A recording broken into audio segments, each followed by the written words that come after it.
Curso de Fisioterapia da Universidade de Tiradentes, apresentando os temas Ventilometria e Vacuometria, com os acadêmicos Carolina Azevedo, Mayara Piton e Vitor Hugo.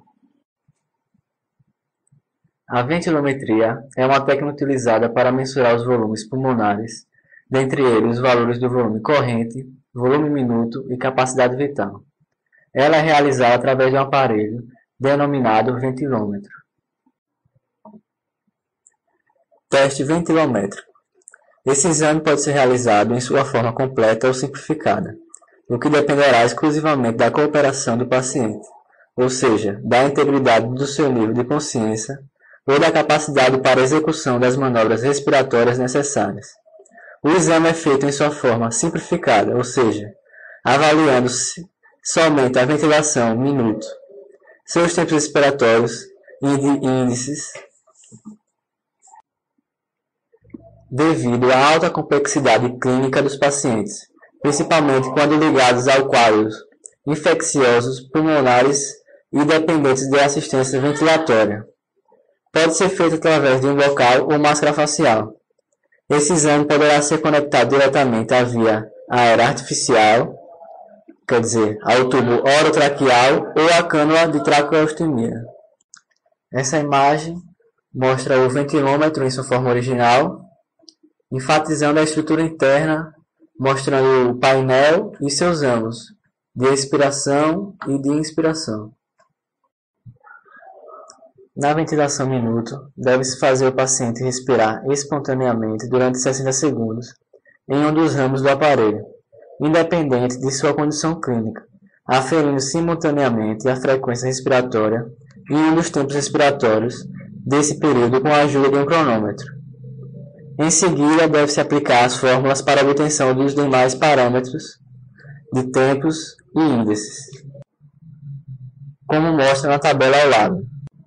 Bom, o objetivo desse exame é correlacionar a necessidade ventilatória encontrada com outros parâmetros ligados à função do aparelho respiratório, como os gases sanguíneos, e também observar a correlação mecânica da ventilação em relação à função muscular. Na capacidade vital, deve-se solicitar ao paciente que realize a manobra de inspiração profunda até a capacidade pulmonar total, e logo em seguida expire lentamente pelo ramo expiratório até volume residual. O valor de normalidade da capacidade vital é obtido diretamente através da fórmula de Kuznets. Os volumes e as capacidades pulmonares estão relacionados com os parâmetros antropométricos, que são altura, idade e sexo. Nessa tabela, podemos ver a equação para cálculo da capacidade vital, que no homem é 5,8 vezes a altura, mais 0,025 vezes a idade, menos 4,24. Já na mulher é 4,5 vezes a altura, mais 0,024 vezes a idade, menos 2,85. Obtendo assim o resultado. Na capacidade inspiratória, o paciente deve expirar o mais profundamente possível a partir de uma respiração normal, ou seja, no nível da capacidade respiratória funcional pelo ramo inspiratório. O melhor resultado deve ser obtido através da escolha entre três medidas, com diferença menor que 10% entre elas. O valor de normalidade representa cerca de 70% da capacidade vital. Na ventilação voluntária máxima, o paciente respira o mais rápido e profundamente possível durante 10 a 12 segundos. Em seguida, se multiplica o valor do volume obtido por 6 ou 5. O valor de normalidade representa a capacidade de ventilação sob condição adversa em atividade e pode ser obtido através da fórmula descrita na tabela do slide. Essa tabela mostra a equação para cálculo de ventilação voluntária máxima, que nos homens é 81 vezes a altura, menos 0,57 vezes a idade, menos 5,5. Já nas mulheres, se faz com 133 vezes a altura, menos 1,26 vezes a idade, menos 21,4. A reserva ventilatória é a relação entre a ventilação voluntária máxima e a ventilação minuto, que indica a proporção da capacidade ventilatória em sustentar a PaCO2 e sua reserva disponível para enfrentar demandas adicionais.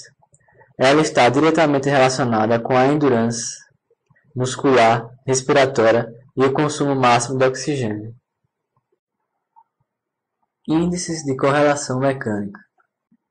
O índice de respiração rápida e superficial prediz o sucesso do desmame da ventilação mecânica e tem como característica apontar o nível crítico da ventilação espontânea, avaliando o comportamento mecânico entre a frequência respiratória e o volume corrente em litros. O índice fracional do ciclo respiratório apresenta as mesmas características de avaliação mecânica do índice de respiração rápida e superficial, porém analisados através da função do tempo inspiratório em relação ao tempo total do ciclo respiratório, ou seja, busca a interação adequada para a relação inspiratória e expiratória durante a respiração espontânea e o seu limite superior de desvantagem mecânica. Nessa tabela podemos ver a correlação entre os índices com desmame da ventilação mecânica.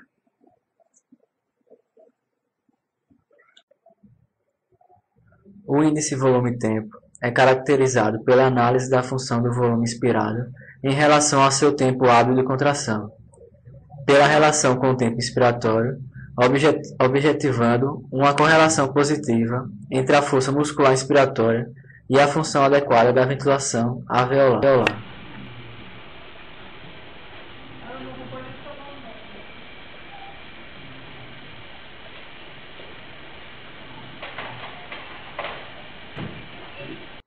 Vacuometria. O manovacuômetro consiste na análise funcional dos músculos respiratórios para o direcionamento terapêutico dos pacientes enfermos em uma unidade intensiva.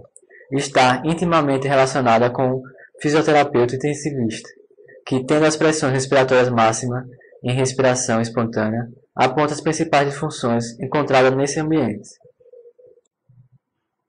Ele avalia indiretamente as forças inspiratória e expiratória dos músculos respiratórios, através da quantificação não invasiva da pressão produzida no interior do sistema respiratório, com o auxílio de um bocal e uma pinça nasal, na ausência de variação de fluxo, sob a dinâmica da respiração espontânea.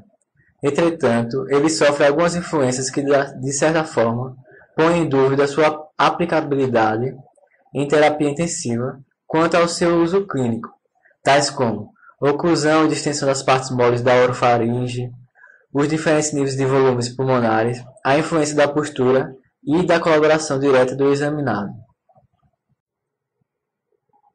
Em relação aos volumes pulmonares, é preconizado realizar o teste de PI máxima no nível do volume residual, para alcançar o estiramento máximo muscular voluntário, de modo a maximizar a força muscular inspiratória, e para a determinação da PE máxima.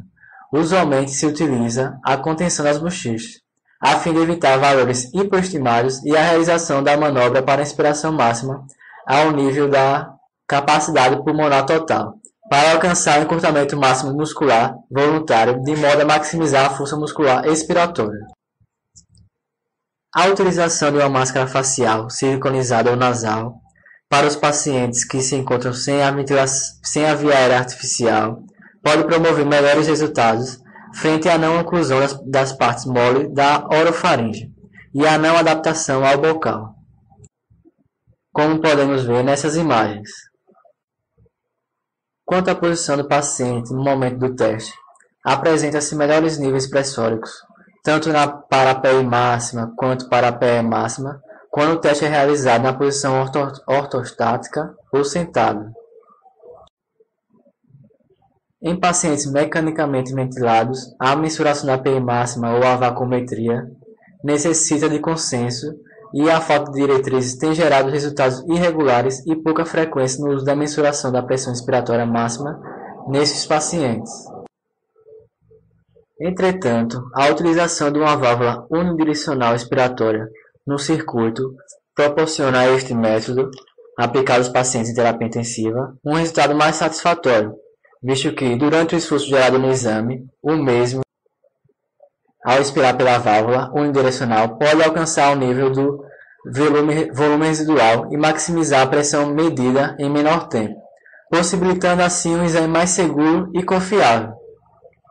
É importante ressaltar que a relação custo-benefício deve ter sempre saldo positivo para o paciente, e medidas seriadas podem favorecer a fadiga muscular ou importantes alterações clínicas. Portanto, é aconselhável ultrapassar 5 medidas por exame. Quer dizer, não é aconselhável ultrapassar 5 medidas por exame. Outro fator correlacionado é a hiperatividade brônquica, caso em que se deve realizar o exame após períodos de inalação de broncodilatadores. Nessa imagem, mostra a utilização de uma válvula expiratória unidirecional.